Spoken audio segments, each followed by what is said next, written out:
παρουσιάσω εγώ, οπότε εσύ ξεκινάς κατευθείαν. Δηλαδή θα πω εγώ. Odin, I'll see you next. I will see you after this. Θα ξεκινήσεις, θα μου δώσεις το λόγο.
Ladies and gentlemen, I want to welcome you all in this discussion about the Russian invasion of Ukraine and the reaction from Asia. The war elicited an immediate reaction from the West. We have witnessed it, European countries, the United States, the member countries of NATO condemning the Russian invasion and imposing sanctions on Russia that are like none the world has seen. In Asia, however, the reaction has been more mixed as the crisis evolves.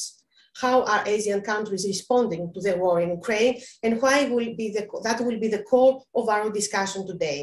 And we are happy to have with us for this discussion Mr. George Pagoulatos, Director General at ELIAMEP and Professor of European Politics and Economy in the Athens University of Economics and Business. Mr. Simon Tai, Chairman at the Singapore Institute of International Affairs and Ambassador, non-resident Ambassador to Greece. Bastian, Senior Policy Advisor at ELIAMEP, and Ioannis Alexios Zepos, he's the Ambassador at Honorem and a member of the Advisory Board at ELIAMEP. I want to welcome you all in this discussion, and I give the floor to Mr. George Pagoulatos for his introductory remarks. Mr. Pagoulatos, the floor is yours. Thank you very much, Odin. I too would like to welcome our distinguished speakers, Ambassador Tay, Ambassador Zepos, Dr. Bastian. ELIAMEP has a long tradition of engaging with Asia, and today's topic gives us the opportunity to benefit from the insight of someone who knows the region very well and has served in various capacities. Professor Tay, welcome to ELIAMEP. Following Russia's invasion of Ukraine, we now live in a war economy. Not only because of the horror that abounds on our screens, but also because of the global economic and geopolitical implications of this war. A war that probably puts an abrupt end to the post-Cold War period, including the hope of integrating Russia in a European security architecture. We are now witnessing a very 30s type war in Europe, which takes us back to a very Cold War setting, one in which the West, in a moment of rapidly forged unity, is pitted against Russia, activating a set of economic sanctions so severe that Russia considers them to be an economic war, and on that they're probably right. We were expecting to see a Cold War pitting the US against China, with Europe a committed but moderate US ally trying perhaps to curve a more conciliatory path. But we now see Russia inevitably becoming dependent on China as its junior partner. And this is probably bound to remain so, at least as long as Putin calls the shots in Russia. So we are likely witnessing an evolving de-Westernization of Russia, of massive global implications, as Russia could be shifting towards the East, accentuating the bipolar Cold War setting between the US versus China and their respective allies. Now, the question today is not only how welcome the association increasing association of Russia, or shift of Russia towards China, is for China itself, given the rogue status to which Putin has managed to reduce his country. But the question is also, what does that imply for the global economic system in which China is fully integrated as a great beneficiary of globalization over the recent decades? If one looks at the numbers, we are already in a process of deglobalization, which began on the eve of the 2008 global financial crisis. And this deglobalization trend is now bound to further accelerate as further economic decoupling between Russia and the West, China and the US is likely to proceed. And this certainly carries implications for the global economy as well as for global stability. And the question is, where do the West's Asian allies, Japan, South Korea, Singapore, Taiwan, stand in this setting? And as I mentioned Taiwan, I would also like to know how the ambassador views Taiwan's security guarantees from the US vis-a-vis China. So these are some preliminary thoughts, and I'm just laying them on the table. I very much look forward to what the ambassador has to say, and I give the floor back to Odin to moderate this discussion. Thank you, Mr. Pagoulatos. And now, Mr. Tai, the floor is yours to give us your opinion, to give us how you view the situation and the great impact that we have on Asia, the Ukrainian war, geopolitically and financially. Mr. Tai. Thank you very much, Odin. Thank you very much, George. I want to thank ELIAMEP for organizing this for me and this chance to share with you some of the perspectives we are developing from Singapore and in Asia. I've taken note of the questions that George has asked, and I think they are very relevant. I must admit humbly, though, that we are beginning to just think about them. They are early stage, in fact, of the ripple effects that it will have for the global economy and situations, both economic and political and security issues in Asia. I would say that in a way, we are in a very interesting, difficult phase of this whole development in Ukraine and Russia. But please, as I start this, let me start by saying I wish to acknowledge the very tragic and horrors that we are seeing by the media in Ukraine. I cannot speak to them, honestly. I think they are something that really beggars belief, and my heart goes out to the people who are suffering. But my job as an ambassador and think tank head is to try to analyze it in a much more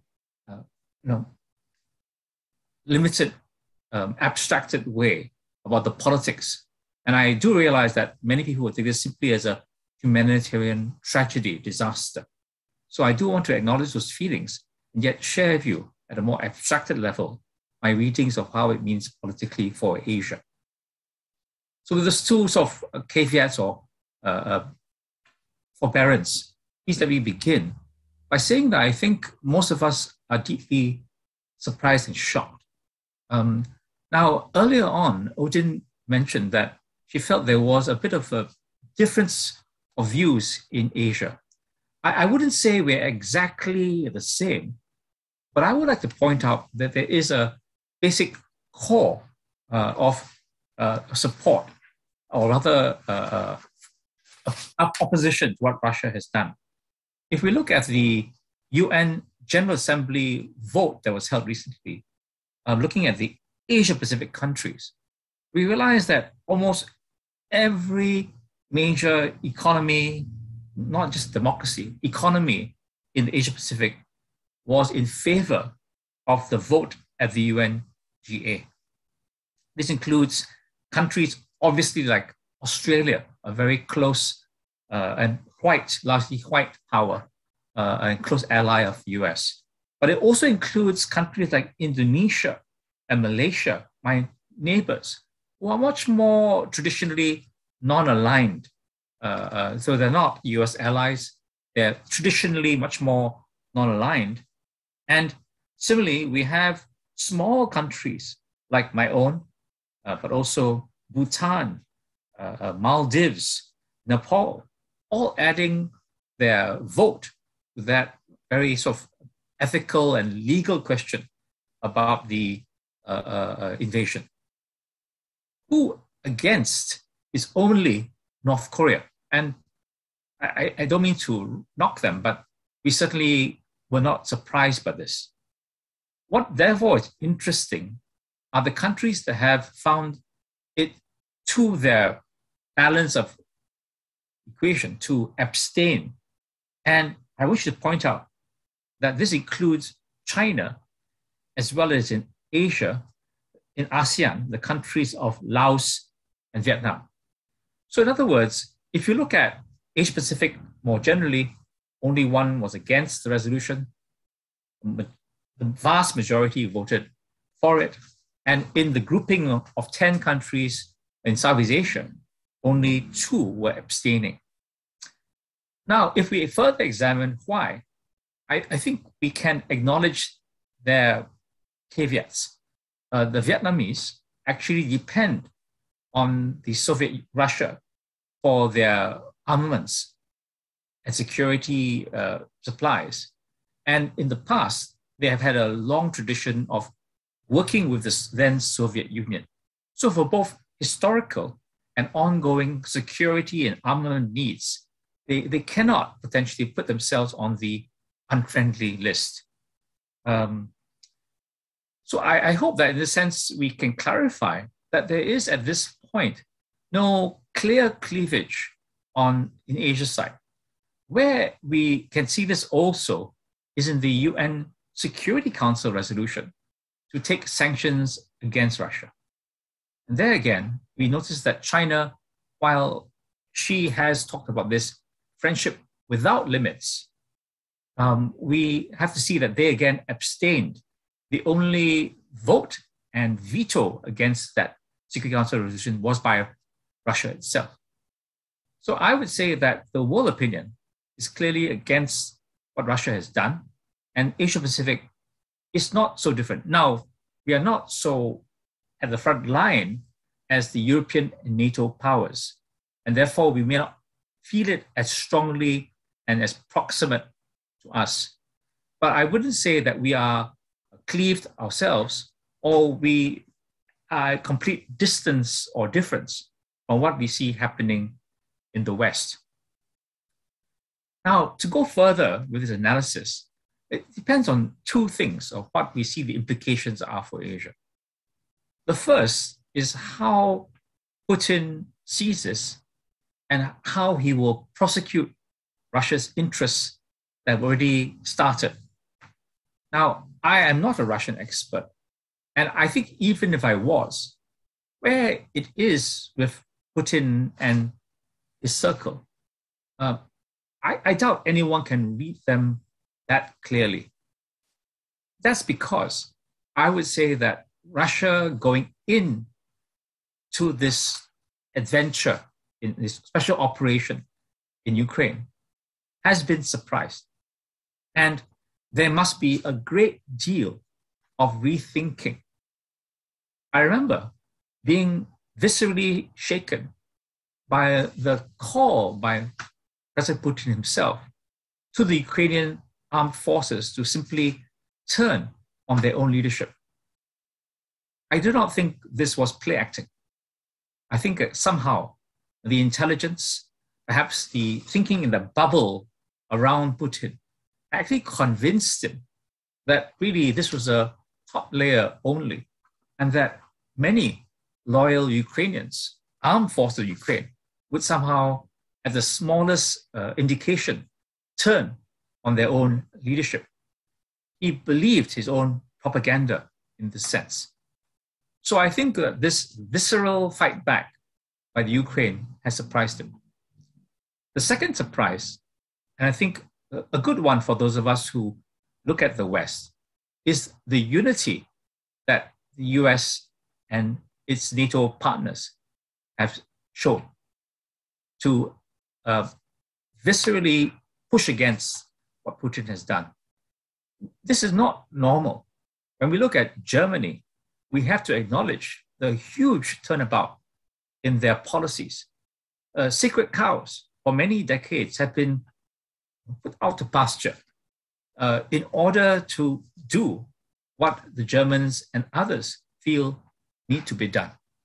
And while we don't know how long European unity will go on, there may be splinters along the way, we can safely say that compared to the early stage when President Biden sounded the alarm and President Macron of France seemed to take an independent view, this so far has shown the West in much more cohesive manner. So those are the two main protagonists. Where I'm getting to is what George asked about China. Now, I think it will be largely echoing to many people that early statement, just in the same month as the invasion, of the limitless friendship without limits. And it must be echoing not only in your brain and mine, but in China's policymakers. I believe that China, when it said that, did not understand how much effort Putin, how wrongly Putin was reading his invasion of the Ukraine. At the most, they thought it would be quick and over, perhaps a limited adventure. But I do not believe that Mr. Xi, when he said this term, was really committing himself to limitless, no matter what Russia does, what extent Russia pushes, and what the consequences are. This comes to the main part of what Asia is doing. Asia, as considering the European adventure, the European problem, is, as I said, relatively united. There may be differences about sanctions. My country has taken some steps, quite exceptionally, and I can talk about that a bit later. But the big picture is that while the unity is there on Asia, the question mark comes vis-a-vis China's role in the region. And the first step is what China will do. If China, and this is a rapidly moving and uncertain development, if China has been asked to provide arms to Russia, and if it does so, there seems little doubt that there will be voices in America and Europe asking to broaden the sanctions so that it will hit China. Even short of that, if the financial sanctions around Russia are taken to have their secondary ripple effects, and if China's banks try to supply the needs of Russia, prevent a collapse and the worst of the effects of the sanctions, then those Chinese banks and other businesses will also be exposed to Western sanctions. And these will have major impacts on the overall value chains, financial arrangements in Asia. I do not think that we have a full calculation or estimate of what could result. That's because we have had an almost blind faith in the rationality of understanding of the interdependence, economically at least, of China to the global system and to America's own value chains. And frankly, despite 4 years of Trump and ongoing talk of decoupling, we haven't seen that much.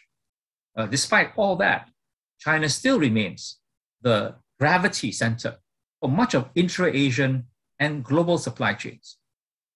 And we have to then start to figure out what the impact would be if financially and economically China commits to Russia under this limitless friendship and then exposes itself secondarily to those Western sanctions with ripple effects across Asia. So I think that is the big moving part of where we are today. How I personally see it is I don't think China is happy with being dragged into this. And I don't think that many Chinese policymakers believe it should go right to the end of the limitless limit. It won't do as much as it seems to be pledged to do to support Russia in this illegal enterprise they've undertaken in Ukraine. Why? China's interests are primarily for itself. Even when President Xi was approached by Putin, it was clear, in a sense, that this talk of a friendship was putting China in the senior position. It fulfilled Chinese belief, confidence, that compared to the old Cold War, today it is the senior partner. That idea of status means that China has no wish to be dragged into something mucky and messy by a junior partner. Secondly, as we look at China's own concerns, and China's national concerns are always primary for China rather than its foreign engagement. The slowdown of growth is massive. Even before the Ukraine, it was large concern. Add to that the present incursion of COVID-19 into what was once virgin territory, 0 cases, now facing a clear surge. Plus, of course, their own domestic political game, drama to allow President Xi an unprecedented third term. I think all this means that China cannot risk so much for its friend. China, therefore, up to now, has actually tried to show itself as being relatively neutral. And again, I go back to those votes I talked about, both at the GA and the SC. China is already calculating the costs.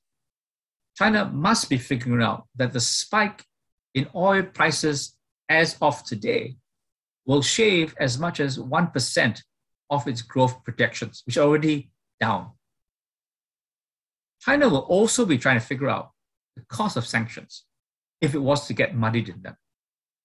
In a sense, I would say that China is on the brink of making a commitment that it cannot keep. And China, if it's rational, will start to pull back on this because while the term without limits was used, it is meant to be a friendship rather than simply opening your pockets for your so-called friend to dig in as deeply as he wants. So that's my reading of China.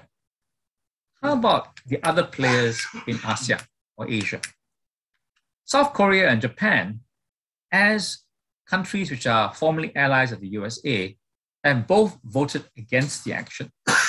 And while both have engaged with Russia, I don't think either of them has that reservoir of affection or dependence as you see in India and Vietnam. In fact, Japan has its own calls to make. Japan, Abe-san, the former prime minister and still a very influential political player, has already voiced the idea that America should co-locate nuclear weapons on Japanese soil. In a sense, this will unmask the reality for many decades that Japan, in all but formal ownership, is a nuclear power, is ready to go anytime. And it will do so as a buttress to a very harsh lesson of this situation. That when the attacker, in this case Russia, is a nuclear weapon state, the American ability to truly engage will be very limited. As such, I think Japan will read the writing on the wall that if China was for some reason to take on Japan or another interest of Japanese hold close, the Americans will not risk a nuclear war. Allow me then to look at ASEAN, the region I'm from. And here I will say that we cannot expect ASEAN, with Laos and Vietnam on one side, to make a very strong action. This action by any major power, of course, frightens all medium to smaller countries like those in ASEAN. But because of their history and their ongoing dependence on Russia, Vietnamese won't move, and to some degree, neither will Laos. But I have not heard any sign that they are upset with the rest of ASEAN that has taken a stronger position. So in this sense, ASEAN has the wisdom sometimes to work together, but other times to allow those who are more forward-leaning to go ahead and take up their own unilateral positions and without calling them to pull back with ASEAN position. And this is what my country, Singapore, has done. As I mentioned earlier, Singapore has decided to have some sanctions. This is not usual, but it's not unprecedented in two ways. The first, that this was done by Singapore when the Vietnamese put a puppet regime into Cambodia during the original Cold War years. This is the scale which we are concerned about. The second is that it is in my country's laws that whenever a UN Security Council resolution is passed for sanctions, we must follow automatically. It's not a matter of agreement or disagreement, it's automatic. Now, there isn't a UN Security Council resolution formally in this case, but I would make the argument that since the only person actually voting against it was Russia itself, there is, in our thinking, kind of de facto UN Security Council resolution. No other person on Security Council voted against it, certainly not China. So in this sense, we are not completely unprecedented in our sanctions. Moreover, it is not only a matter of principle. Clearly, a principle is held by our country strongly. For example, back when the US invaded Grenada, we also voted against the USA. So it is not a matter of against Russia, but our small country holds territoriality and sovereign integrity to be the highest use cogents of the international order. Moreover, one of the reasons that Putin has given is that there is a kind of tangled history and a doubt as to whether Ukraine is in fact any kind of state. Now, I leave the history to the Ukrainians and Russians to sort out. But as for Singapore, such voices have been sometimes talked about given our own messy and unexpected separation from Malaysia. So it is clearly again in Singapore's own national interest to hold the line against any power that wishes to change the borders, change the map without actual dialogue and consent. And so we have taken that step, but we've also tried to indicate to Russia that we are not against them. We are against what they do. I know this is a fine line, but is a line drawn both by our foreign minister in parliament and our prime minister, who actually does speak Russian. He was asked by his late father to learn the language. I would say that in this sense, Singapore will continue to look at the situation and see what unfolds. I have a question about Taiwan from George. I don't know whether I should address it now or should I leave the space for later on in our discussion. I've already taken too much time. Odin, would you like me to address Taiwan now or wait? No, I believe it's better to wait to address Taiwan and also to address the matter of sanctions from Singapore against Russia. Thank you, Mr. Tai. And now I want to ask Ambassador Zepos. Mr. Ambassador, I have two questions for you.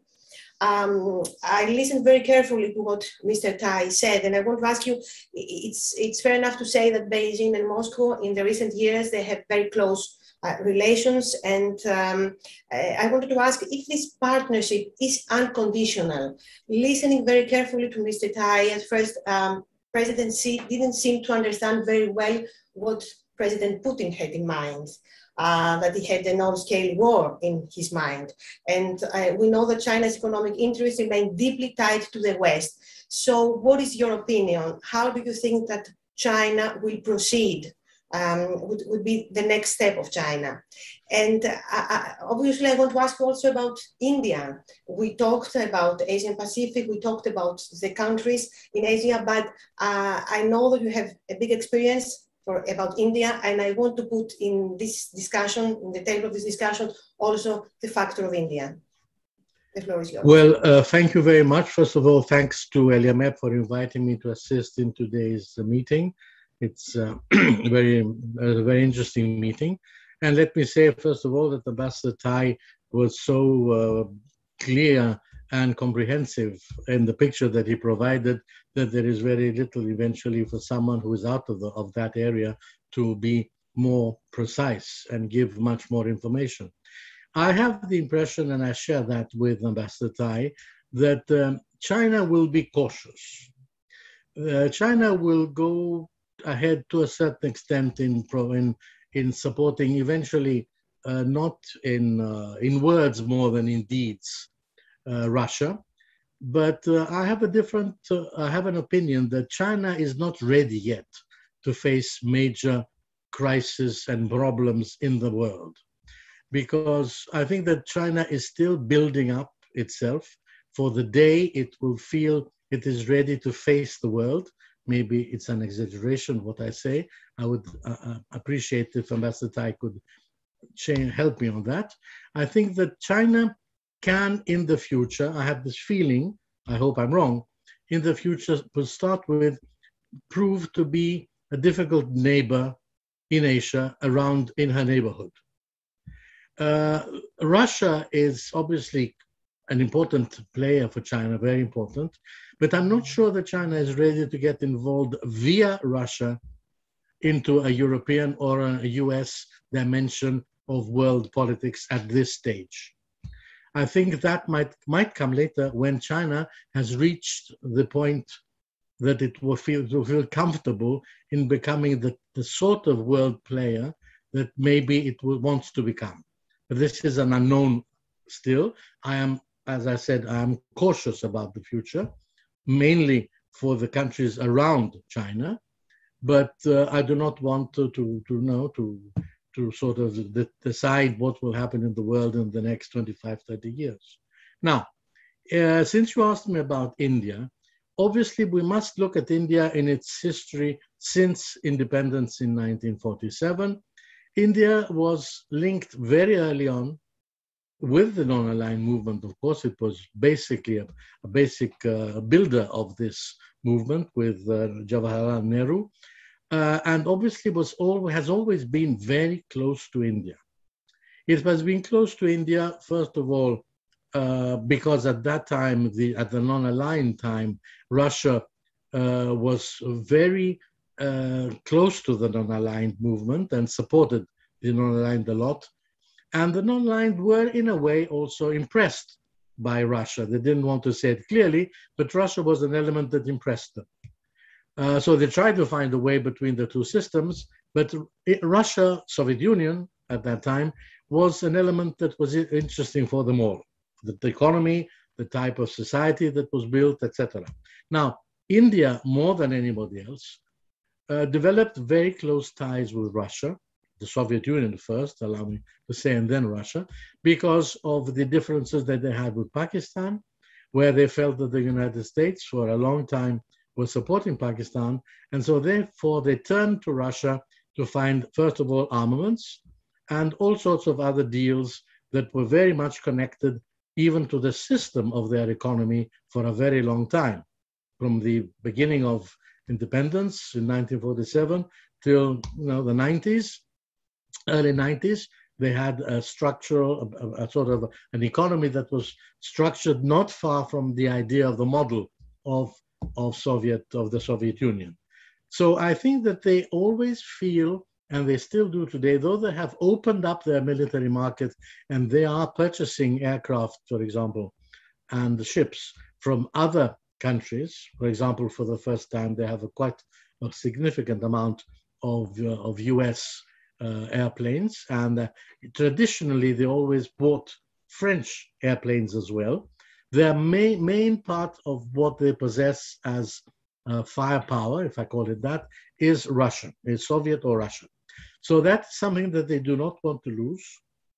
They have, obviously, because spare parts and technology and whatever is linked to this, and this is very important to them because it's all their strategy towards Pakistan and towards defending the country is obviously very close to the material that they hold from these times.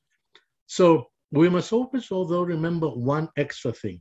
India is a nuclear power, and it is also the biggest democracy in the area, because with the exception of some countries, notably Singapore, or Japan, South Korea, the rest of the area is fluctuating in its systems, not very clearly always democratic. So India, as a very large, the biggest Asian democracy, is definitely an important partner, and it is an important partner, I believe, for the West. In that sense, I look at India, allow me to say that, in an uncomfortable moment in the future where China will develop eventually some sort of an aggressive behavior, or India has its place, I believe, closer to the Western world than towards China. Also, as you know, they have very serious problems with China, so that will not disappear, I believe, in the next few years. So that, I tried to answer your 2 points. I avoided talking about Ukraine per se. I will come back to Ukraine whenever you ask me. Thank you. Thank you, Ambassador Zepos. Dr. Bastian, China is more enriched in the global economy than Russia is. And also, I believe, correct me if I'm wrong, it doesn't have the same vulnerabilities than Russia to its sanction. It's more independent, and economically, I can say that. And you can correct me. So, is your opinion that China will be cautious, as Ambassador Zepos said, in the future, or line up more with Russia in the Ukraine war, maybe also giving Russia arms or whatever else Russia may need, that would mean also a direct involvement in this war of China? Well, Odin, thank you very much. First of all, I'd like to thank ELIAMEP for hosting this timely event. As regards your question, let me say that the kind of relationship that China and Russia have built over the course of the past decade and intensified, that is now going to be put to the test. How far do they want to take that? And I think this will depend on a number of issues that we have already addressed from both excellencies previously. But let me highlight a few of these factors again. I think it is important, first of all, to understand that while the excellency from Singapore has rightly said that the Asia-Pacific countries are strongly united, most of them, in favor of the sanctions, and also in the United Nations General Assembly. That same statement does not hold for all of Asia. That influences the calculus of China. I'll come back to that in a moment. I find it is important to highlight that the countries that have abstained in the United Nations General Assembly from the resolution, who come from Asia, all these countries underline that Russia is not isolated in that region. I think that's an important point of distinction to make. I also think that we should return for a moment, when we have talked in the past 2 decades about Asia and other emerging market economies, to a term just to remind ourselves of BRICS: Brazil, South Africa, India, China, and Russia. The first 4 countries that I mentioned, Brazil, South Africa, India, and China, they all do not support the sanctions against Russia. These are the countries that we used to call BRICS, and that today, 20 years later, position themselves in a very different context during a war in Ukraine. I think the calculus that China has now to make is one that will be based on a clear definition also of statements of intent. And there I would take the joint Sino-Russian statement from the 4th of February, prior to the Winter Olympics, very important, very seriously, because I think it has put countries, not only in Europe, but in particular in Asia, on notice. This bilateral manifesto is, in my view, an ideological foundation for the Sino-Russian partnership. If you read it carefully, it repeatedly, for example, addresses the issue of a trilateral relationship between Russia, India, and China. Both countries value, as we have just heard from the Excellency from Greece, that India is a major player that you're trying to pull from one side, possibly to the other side. Equally, the statement by Russia and China makes it very clear to develop more intense links between the Eurasian Economic Union / Russia and China's Belt and Road Initiative. And finally, both repeatedly emphasize in that statement the Shanghai Cooperation Organization, to which various countries are signatories and participants. I find it important, when we address the current and future role of China, to understand that it is very much also defined by how other countries in the region have these close relationships with China that we've just heard from the 2 predecessor speakers. Pakistan is not participating in these sanctions, very much because of military considerations, arms procurement. This, in my view, will have consequences for the manner in which the US Congress will have to, in the coming months and years, to potentially consider how to revise military assistance to Pakistan. And we've already heard regarding India and its weapons procurement from China. It is 85% of the total weapons procurement for India comes from China.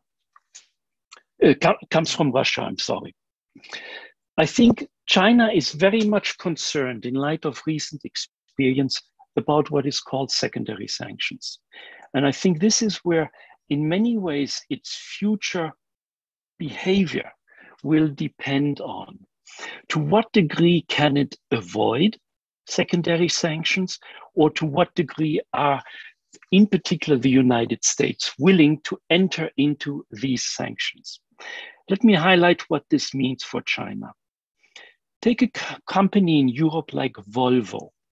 Volvo is in Sweden, but it is owned by Chinese companies. Or take TikTok. It's run from Singapore, but it is Chinese owned. Both companies have suspended operations in Russia. I think that is a reflection of the threat of secondary sanctions, Volvo and TikTok. Chinese banks will be highly reluctant to engage in financial assistance to Russia. They have been sanctioned with regard to Iran and North Korea in the past. And I think this is a lesson learned for China, which they will closely have to consider in the coming months as regards secondary sanctions. My last point. The Excellency from Singapore said we are at an early stage of reflection. And I think that is very important to consider because it will mean, for example, even in the coming days as we speak, what would be the material consequences for countries in Asia, including China, of a default of Russian sovereign or corporate debt? There is one debt payment that comes due tomorrow. What would that mean for Asian countries who have exposure in such corporate and sovereign debt? For example, Japan, countries that have to consider what this would mean because they have considerable exposure to Russian debt in this area. I'll leave it for the moment at this point. Thank you for your attention. Thank you, Dr. Bastian. Ambassador Tai, I come to you now, and maybe you want to comment on what Dr. Bastian or Ambassador Zepos said, and also take the issue upon, first of all, Dr. Bastian said that Russia is actually not isolated in Asia. And I think that what President Biden wants to do is make Russia a pariah, and he needs Asia also to do that. And I wanted to ask you if you agree with that point of Dr. Bastian, and also take up the Taiwan issue. Taiwan has also agreed to sanctions and has voiced support for Ukraine.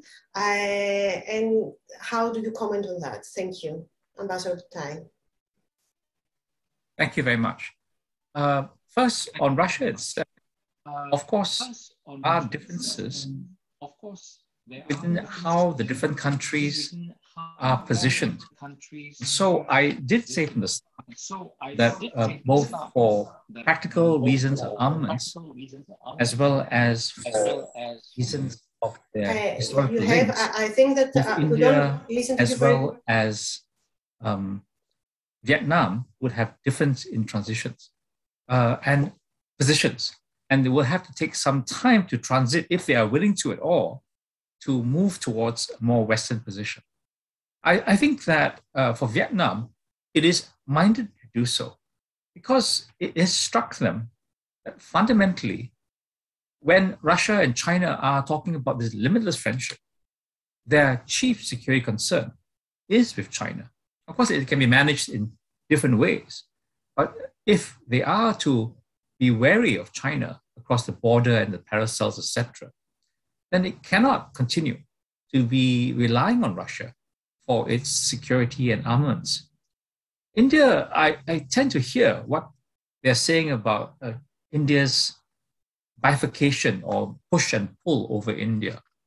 But I would myself think that the previous efforts to bring India and China closer together, like BRICS, have more or less worn down. And in New Delhi, most of the policymakers I know are obsessed with the China threat. I think it is only a matter of time before India's efforts in the Quad and with America, in the sense, outgrow any past flirtation with China. We mustn't forget that for decades, there were literally no direct flights between Beijing and New Delhi. And then this thaw in relations was actually the more current thing. And we are probably reverting to something of a norm where these two giants are both trying to rise. And there really has never been a settlement of Asia and the world having both rising and being powerful at the same time. India does not accept that China will be number one and India is doomed to be number 2 or 3 or whatever the number will be. So I myself think that, yes, Russia and India, China might talk about India, but I'm not sure that India will, going forward, be minded in that way. Let me also come to the question about Chinese intention. And I heard what Dr. Jens has talked about Chinese statement. I do read the statement quite strongly as well. It is an unusual statement. But I do pause as to whether China really meant to commit so fully on everything. So let me say that at the same time that China has made this commitment, it is the same China that has talked about trying to engage others in Asia through RCEP, wants to join the Japan-led CPTPP. So in this sense, China, with so many people, so many interests, is somewhat torn between this ideological anti-Western partnership with Russia. But it's equally recognizing its dependence on that region-wide and relatively global open trading and economic system. And my own bet is that China cannot sacrifice its economy for ideological reasons. So I think that's where China's real interest will be, to keep that sense of growth and optimism about the economy. Like I said, I could be wrong, but I mean, it's so hard to read China. But if you look at I would say that Beijing must be quite shocked at the immediacy hit of these sanctions. And it must be thinking about how to sanction-proof its own economy if one day it should ever face the kind of sanctions that Russia is facing, or worse, Iran-type sanctions. And I think the weaponization of the US dollar and the cutting off of the banking system must also really terrify China. But at the moment, can't do very much about it. The renminbi, for its own reasons, is not internationalized. It's not really the currency they can trade and buy and sell in, even for Chinese products. So I think this will be a real test of that Chinese economic pragmatism versus this ideological bent. And my own guess at this point is that the Chinese self-survival and economic pragmatism will win out. I'm taking too long, but I was asked specifically by Odin and George earlier about Taiwan. Taiwan, of course, will make a very strong principal point that it has lent its voice to the anti-Russian view, right? And it must be partly delighted to being called a country by Russia. Going in the list of unfriendly countries, doesn't have a separate category for Taiwan, but it's a full recognition of Taiwan being in the same par as other so-called unfriendly countries. Small joke, but basically, in a way, it feeds Taiwan's recognition factor. But I wouldn't like to overestimate the idea. There was quite a lot in the press in the West that China would. One reason that China was looking at Russia favorably was that when they took action in Ukraine, they would take Taiwan or some island off the mainland of Taiwan. I don't think that Chinese particularly want to be adventurous at this point. They don't want Taiwan to run away and be adventurous on their own. But I don't think they want, I feel they can really take Taiwan in any serious way. And if they had that impression, surely this military miscalculation of Russia will teach the civilian policymakers and Xi in China not to entirely trust the PLA's own vaunted expertise, its own calculations. A sea crossing is a much more complicated thing than a cross-the-border action. The Russian army is showing a lot of flaws, but before this, many of us thought it was a seasoned, strong army used to a lot of conflict. The PLA has none of that history in the last decades since that skirmish with Vietnam. So I would say that if anything, the lesson from the present is that China must be mollified against any idea that it can take any part of Taiwan. But the key part is that we mustn't also let Taiwan get too close to the idea that it's now free. There are many people, I'm not sure I want to be one of them. Many people feel that NATO did not give Putin any space by thinking that not necessarily there was an application process, but the talk that it Ukraine might come into NATO's full membership. That was one of the triggers for Putin. I'm not saying that it justifies at all the use of force in this terrible way.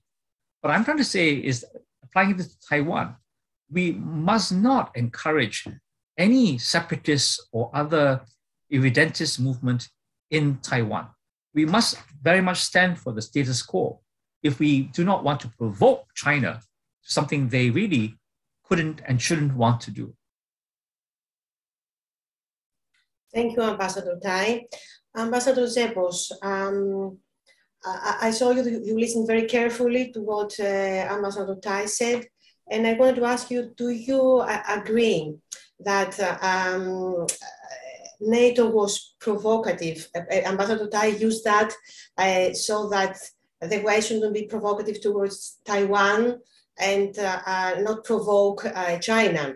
I use that word to ask you, do you think that NATO, the West, was provocative towards Ukraine and towards Russia by discussing the free will of the Ukrainians? Wouldn't they be allowed to decide if they want to be in NATO, if they want to be a member of the European Union? Thank you. Well, I will answer this question. I would like to let Ambassador Tai know that I have spent 7.5 years of my career in NATO. I was assistant permanent representative and permanent representative in NATO for a total of 7.5 years. And also later on, I was Secretary General of the Ministry of Foreign Affairs. So I have lived very closely the whole procedure. I will tell you as a Greek, let's say, starting from that angle, that there was too much pressure on behalf of the United States and some of the European allies in order to find ways to get Ukraine closer to NATO. I mean, obviously, they would have loved to have Ukraine in NATO. That was very difficult. But personally, I believe that, yes, NATO and the US were not constructive. This is my opinion. Okay, I'm repeating that. They were not constructive in giving the Russians the feeling that, yes, this might happen, but it's sometime in the future. Okay, but we don't know when. Because, again, they had ample possibilities, and history shows us that they had taken over. I mean, the Baltics came into NATO, Poland came into NATO, Czech Republic, all the countries close, Romania. So they had gone far enough not to feel the necessity of adding Ukraine when they felt for a long time that this was difficult and that the Russians would not agree with that. So I think that on that side, yes, there was a pressure. Not that Ukraine would enter NATO soon now, but there wasn't even enough conversation to show that the Russian position was respected. Because over the years, as we all know from previous promises, NATO had, and the Americans had accepted that Ukraine would not enter NATO in various ways. So I think that was the insistence, or leaving this as a blank spot where anything could fit at any time, eventually is one of the reasons that gave Putin the idea that he could invade. But obviously, this is an invasion, nothing less, of a sovereign independent state, and that's how I see it. And I also would like to add one thing.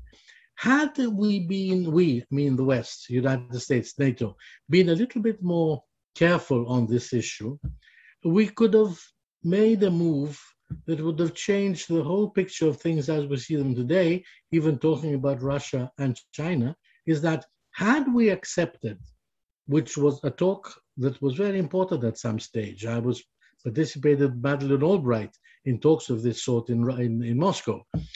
Russia, there were lots of people in the US and in the European Union and in NATO that believed, not all, believed that Russia belonged to the European security architecture.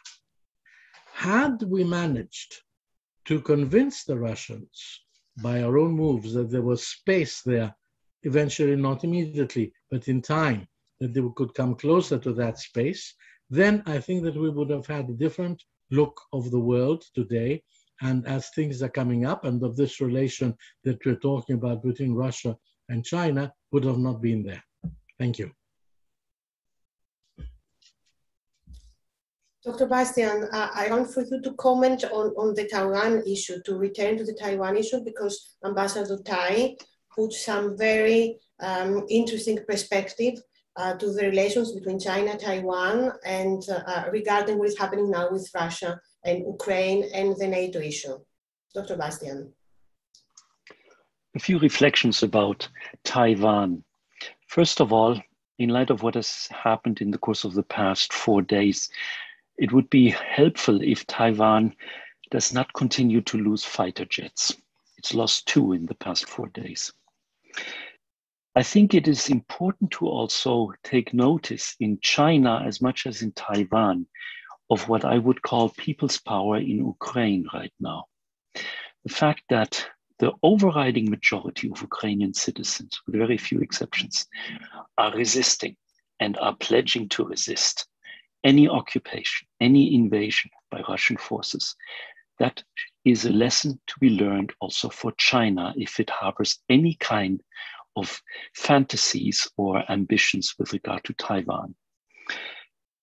President Biden, and this is a major difference to the situation in Ukraine prior to the invasion. President Biden is on record in November of last year when he was asked during a press conference if the United States would come to the defense of Taiwan militarily. He's on record when he said yes. His press secretary then tried to walk back that comment, but he's on record and it has been noticed in China as much as in Taiwan. Last point with regard to Taiwan is it's also a very European issue. We should not forget that Taiwan and Lithuania and the manner in which China reacted forcefully against the opening of a representative office of Taiwan in Lithuania, how China tried for a few days to actually extinguish Taiwan as a country because it wasn't on a trading list anymore. These are steps that one should not underestimate, and where Taiwan reaches also the European dimension, for example, also with regard to the single market. 2 brief remarks with regard to the region more generally again. What we are seeing here, and we've heard it from both ambassadors, is an emerging debate about security and defense requirements in Asia. And I find it remarkable what is happening there. Japan, as Ambassador Tai has made it clear, the former prime minister is openly discussing about nuclear weaponization. For a country like Japan, that had been a taboo until recently. We should also not forget that there are over 56,000 US troops in Japan already. In South Korea, although they are in the middle of a government transition, we have an emerging debate about increasing investments in defense. Australia has just announced that it is considering building a new base for a nuclear-powered submarine. That means it's not only the war in Ukraine, it is the threat of nuclear escalation that is actually bringing various countries in Asia to a complete new, unprecedented consideration of their defense and security policies as we move forward. Thank you, Dr. Bastian. Well, it's 5 o'clock, so we have to end this discussion, but not yet, because I want a last comment from each of you before we end the discussion. And I will ask you, Ambassador Tai, for a last comment. Thank you very much. Just to keep it short, first, while I said what I said about Ukraine and NATO, I did not at all mean that NATO has provoked this. Like Ambassador Ioannis, I believe that a sovereign state cannot be invaded, no matter what the so-called provocation was to the other side. Applying that idea to Taiwan, I think that Taiwan does have many assurances, not just whether Biden misspoke or spoke correctly, but its importance to the Asia Pacific, its global importance to the chip manufacturing supply chains is, I would say, if you have to calculate it, much bigger economically, politically than Ukraine. I don't mean this to deprecate Ukraine, but just there are more factors in Taiwan's side. But this does not mean that Taiwan should itself sort of provoke this action. You sort of the old childhood taunt of "na na na, you can't get me." I think this is not the right approach, even by a sovereign state, and let alone by Taiwan, where there's disputed sovereignty. Coming back to Asia, I do think that the position hasn't quite solidified. While I don't think there's a big cleavage at present, there is no strong forward-facing unity. And this will develop as we see the course of events on the ground. If this had been a swift victory for Russia, we wouldn't be where we are. So I do take Jen's point that not only have there been overnight changes in the postures of Europeans, their intention to spend more, German decisions made. Similarly, in Asia, there are recalculations I mentioned about Japan, India is rethinking, and certainly this will follow in the wake of events. To put it another way, the Sino-American tensions had already been raising these questions on our minds. But the problem we see today in Ukraine is both humanitarian, but also a great political security issue, as well as economic in terms of its sanctions. And it's speeding up our thinking about what can and should be done to really balance the security and political security order in our part of the world. Thank you. Thank you, Ambassador Tai. Ambassador Zepos, the floor is yours for your last comment. I will be very short. I would just like to say that after the invasion of Ukraine by Russia, the world has become more complicated and unpredictable. And therefore, it is a precedent, which is a very bad precedent. And let's hope that there will be a solution that will not easily allow for a repetition of this sort by anybody else, if the solution is the right one, which I'm cautious to say what it will look like at the end. But it has been a very, very unwise move as far as world stability is concerned. Thank you. Thank you. Dr. Bastian? My final point is just about sanctions. How long can they hold? How long will individual countries in Asia, but as much as also in Europe, who today support these sanctions, how long can they hold out? When will countries, individual countries in Europe and in Asia, start to break away again? Call into question the sanctions. We have seen that with regard to Crimea in 2014 and later. Call into question these sanctions and then start re-engaging with Russia. That is right now my biggest concern, apart from the fact that we hopefully need very soon a peace arrangement for Ukraine. I want to thank you all for this discussion, for being here with us in ELIAMEP. Ambassador Tai, Ambassador Zepos, Dr. Bastian. Have a nice afternoon. Thank you very much. Thank you. Thank you. Thank you.